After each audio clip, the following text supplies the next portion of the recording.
It remains unclear exactly why or how the Gadhafi regime went from a model and an important ally to the next target for regime change in a period of just a few years. But after claims of genocide as the justification for NATO intervention were disputed by experts, several other theories have been floated. Oil, of course, has been mentioned frequently. Libya is Africa's largest oil producer. But one possible reason in particular for Gadhafi's fall from grace has gained significant traction among analysts and segments of the non-Western media, central banking and the global monetary system. According to more than a few observers, Gadhafi's plan to quit selling Libyan oil in US dollars, demanding payment instead in gold-backed dinars, a single African currency made from gold, was the real cause.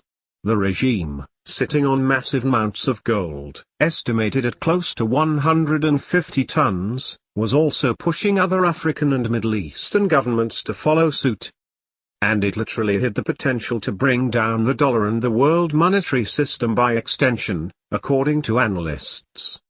French President Nicolas Sarkozy reportedly went so far as to call Libya a threat to the financial security of the world. The insiders were apparently panicking over Gadhafi's plan.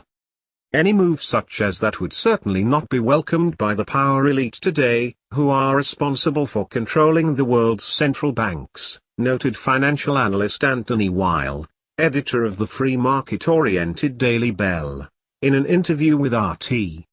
So yes, that would certainly be something that would cause his immediate dismissal and the need for other reasons to be brought forward, for removing him from power.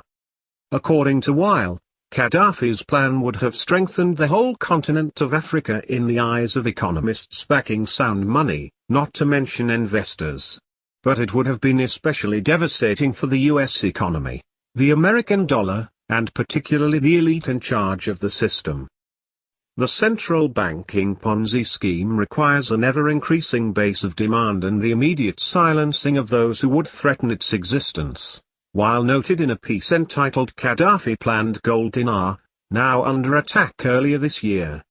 Perhaps that is what the hurry was, in removing Gadhafi in particular and those who might have been sympathetic to his monetary idea.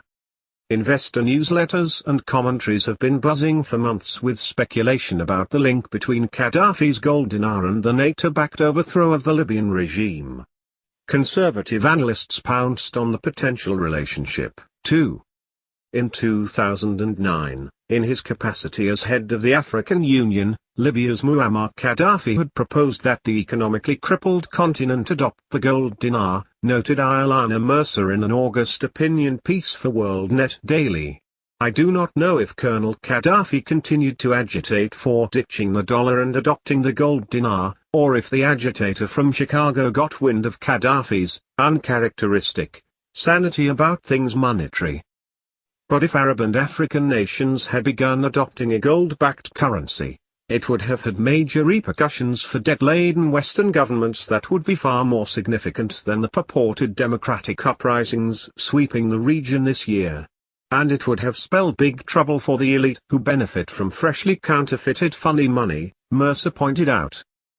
Had Gadhafi sparked a gold-driven monetary revolution, he would have done well for his own people, and for the world at large, she concluded. A Gadhafi-driven gold revolution would have, however, imperiled the positions of central bankers and their political and media power brokers. Adding credence to the theory about why Gadhafi had to be overthrown, as the New American reported in March, was the rebels' odd decision to create a central bank to replace Gadhafi's state-owned monetary authority. The decision was broadcast to the world in the early weeks of the conflict.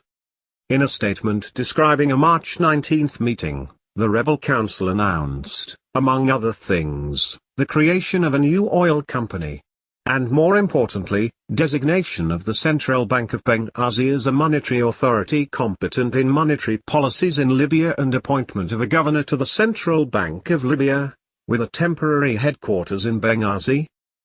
The creation of a new central bank, even more so than the new national oil regime, left analysts scratching their heads. I have never before heard of a central bank being created in just a matter of weeks out of a popular uprising, noted Robert Wenzel in an analysis for the Economic Policy Journal. This suggests we have a bit more than a ragtag bunch of rebels running around and that there are some pretty sophisticated influences, he added. Wenzel also noted that the uprising looked like a major oil and money play, with the true disaffected rebels being used as puppets and cover while the transfer of control over money and oil supplies takes place. Other analysts, even in the mainstream press, were equally shocked. Is this the first time a revolutionary group has created a central bank while it is still in the midst of fighting the entrenched political power? Wondered CNBC senior editor John Carney. It certainly seems to indicate how extraordinarily powerful central banks have become in our era.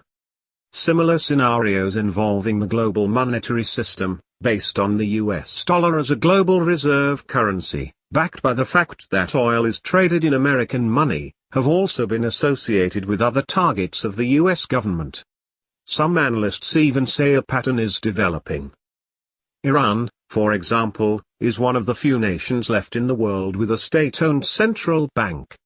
And Iraqi despot Saddam Hussein, once armed by the US government to make war on Iran, was threatening to start selling oil and currencies other than the dollar just prior to the Bush administration's regime change mission.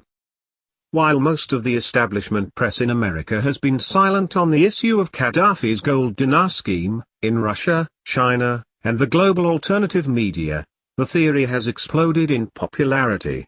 Whether salvaging central banking and the corrupt global monetary system were truly among the reasons for Gadhafi's overthrow, however, may never be known for certain, at least not